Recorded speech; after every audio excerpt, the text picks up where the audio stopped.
Okay, good morning. This is Richard Hsu, host of Hsu Untied. This morning, I'm really thrilled and pleased to have with me as my guest Ben Roth, who's a partner at Wachtell Lipton and also the founder of the Wachtell Lipton Running Club. Ben, welcome to the program. Thank you very much, Richard. Nice to be here with you. So, Ben, why don't you start by telling me a little bit about your interest, your avid interest in running? How did you get started? When did you start doing it? Sure. So it started actually somewhat recently. I was not a particularly athletic person. I played, high school and youth sports, but did not play college sports. And throughout my probably almost close to 20 years at the firm, found myself becoming increasingly less athletic.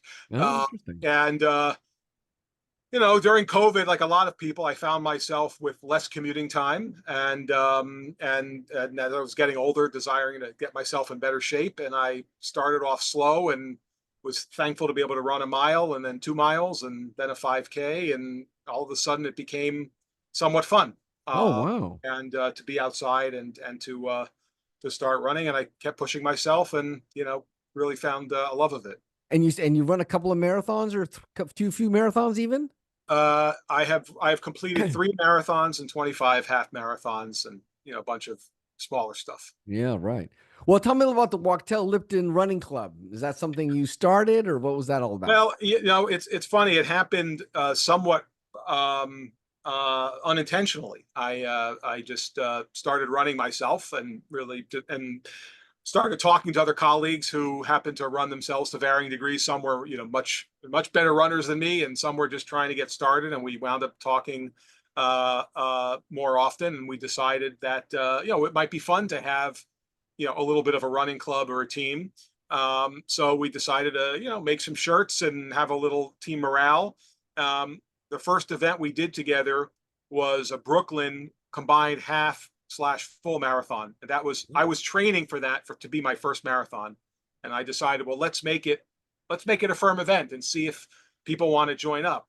And because it was both a half and a full, we got a much bigger group than if it were just a full, because only so many people are going to do a full. Frankly, only so many people are going to do a half as well. But we Yeah, yeah. wound up having a pretty good turnout at that. About I forget the exact number, but maybe 25 people. Oh, wow. Um, and for it's not bad for a firm of our size. And Yeah. we wound up afterwards, gathering for kind of a late lunch, and sitting around for the afternoon, and decided that this was a good idea and we would keep it going. Huh. You guys meet on a regular basis? You guys go running every weekend, or what do you No, not frankly, not as regular as I would like. As you can imagine, it's very difficult to get everybody's schedules to align. So we don't have like a regular practice or a regular time. We try and organize around different races. I would say we don't really train together. We mostly Mm. organize around races. The biggest one, like most of firms in New York or investment banks in New York, is the JP Morgan Corporate Challenge, which happened earlier this summer. I don't know if we're familiar with that race, but it's in New York. It's run over 2 different nights. Oh, I wow. think it's something like 15 or 20,000 people. And for that event, we usually have around 100 participants from the Mm. firm. Mm. It's a smaller race. It's a shorter race. It's 3.5 miles. So it's a lot of fun. It's about 30, well, it depends on how fast you run. 30-minute, 40-minute run around Central Park, and then basically a party. For not just our firm, but a lot of the firms. It's a pretty big event. Yeah, interesting. How about yourself though? What kind of training do you do typically? How many miles a day do you run or per week? Yeah, so that's a good question. So when I'm not injured, and I tend to be a klutz, so I do injure myself from time to time. I would say my average is probably 25 to 30 miles a week. Okay. But when I'm in real training for a marathon, you have to push that up to kind of 40 or 50. And the real hard part is just finding the time. Yeah, Uh, right. Finding the time, especially for the longer runs that are required to go that distance. They really can only, I mean, in my case, I really can only do it on the weekends. To find 3 hours to go running is not so easy. But so usually I do it first thing in the morning before the phone starts ringing. Average is probably 4 or 5 miles. And are you running through the streets of Manhattan, or where do you run 4 or 5 miles? Central Usually Park or not. Usually not. I live in New Jersey. okay. So I usually, the most efficient way is to just run out of the house. And I have a number of routes around here. There is a great former railroad hiking trail now near my house, which is almost exactly 6 miles out and back. So sometimes I'll drive there and do that, or if I'm trying to do a longer run, it's exactly 3 miles there. So it's 12 miles basically, there and back and forth. So I'll do that. I do run in the city every once in a while if I could sneak out kind of during lunch Mm. or in the afternoon. I'll run. Our office is pretty close to Central Park, so one loop around the park is 6 miles as well. Yeah, it's fine. Now, most people, when they get older, knees and various problems start happening. Have you had to struggle with any injuries or anything like Uh, that? so knock on wood, my knees are good. My legs are good. I just, as I mentioned, I'm klutzy, so every once in a while I will trip or twist an ankle or something like that, and that happened. I did separate a shoulder a couple of years ago, which took me out for a couple of months because I tripped on an uneven curb. But no, knock on wood, I'm in the best shape of my life, Yeah. barring any actual accident. Yeah. Have you lost a lot of weight since you started running? I did. It was one of the reasons I started. I used to be, embarrassed to say, well north of 300 pounds, and Wow.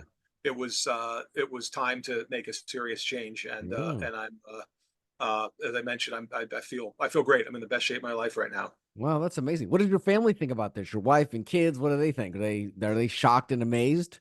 Yeah, I think so. Although it's been going on for a few years now, so we've settled into a new normal. But yeah, I'm a different person physically and mentally as well. I mean, Yeah. the mental benefits of it are, really great. I feel great, when I'm done with the challenging, even a not so challenging run. Just when you're done and you cool off. It's great to be done. The Yeah. hardest part is getting out the door, though.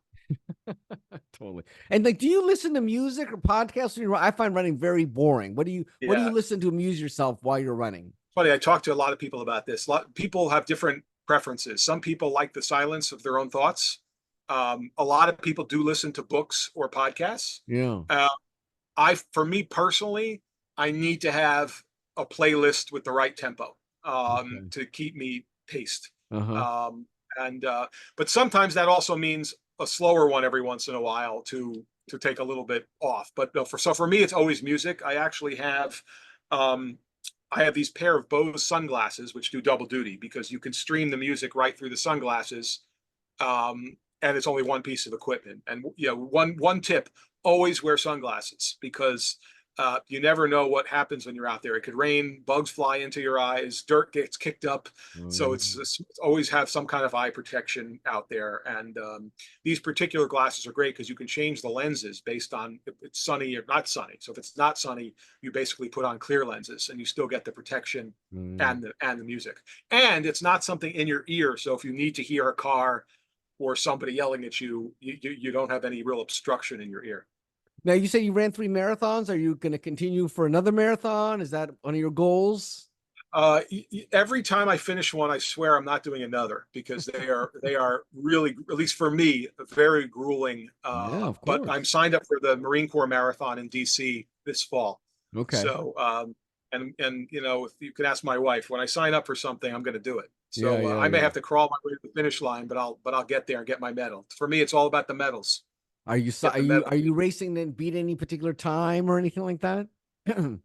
So I know I'm not winning any first, second, or third place medals or any prize money. So for me, it's just competing only against myself. If I can beat my own time by a few seconds, great. And if I can't, the medal's going to be the same at the end of the day. So and on my Excel spreadsheet that I keep with my races, I'm still going to check it off as completed. So it's interesting. Each of my 3 marathons, they got a little worse each one rather than a little bit better. But what are you going to do? Now, have you thought about at some point you're going to run like this and you're going to switch maybe to cycling or swimming? Have you thought about Well, that? it's you're very intuitive, Richard, and I promise we didn't actually plan this. Um, I'm addicted to spin class now. Oh. My son, who's going into his second year in college, when he was graduating high school, he got invited to a fundraiser at a local spin gym. It's a local gym, not Soul Cycle or any of those sort of national brands, uh, and he really liked it. And surprisingly, my son, by the way, is 6'6", so he's a very large person, and he liked Mm. spin, and he convinced me to go, and I thought I would absolutely hate it, and I loved it, and I'm now addicted to spin. It is much easier on the body. It's hard. You get a good workout. You're exhausted at the end, but there's a lot less pounding on the joints. So For that is sure. something you can do I think I could do later. I do cycle outside as well sometimes, but it's unless you're in a large park, you're really on the streets, and sometimes that makes me nervous as well. So I do a lot of spin, and I would say I'm at spin, I don't know, 3 or 4 times a week. Sometimes more, sometimes back-to-back classes if I have time, and then a smattering of other things. Elliptical machine, rowing machine, weights and whatnot to try and round it out. Any century rides coming up in your future? So someone is trying to get me to run to bike the Pan Mass Challenge, which is a 200-mile charity bike ride across Massachusetts. So I may get into that. The longest one I've done so far was the New York City 5-borough bike ride, which is a 40-mile bike ride through New York. It's actually great because as long as you can ride a bike, you can finish this bike ride. It may take you a little bit longer. Certain parts of your body are going to hurt a little bit more, but it's not. It's more of a fun race. There's actually people sort of sometimes they just stop and have parties on the side in the middle of the race. So it's a fun thing. It starts downtown, goes all the way. It basically does the reverse of the marathon. It ends all the way in Staten Island, and you take the Staten Island ferry back. So that was a fun ride. That was in May. Yeah. Interesting. Well, Ben, this has been a super fun and interesting conversation. I really appreciate your sharing your story with me. Congratulations on your health and your success and your weight loss and everything. And again, thanks for taking the time. My pleasure. Thank you, Richard. This is Richard Hsu and Ben Roth. Thanks.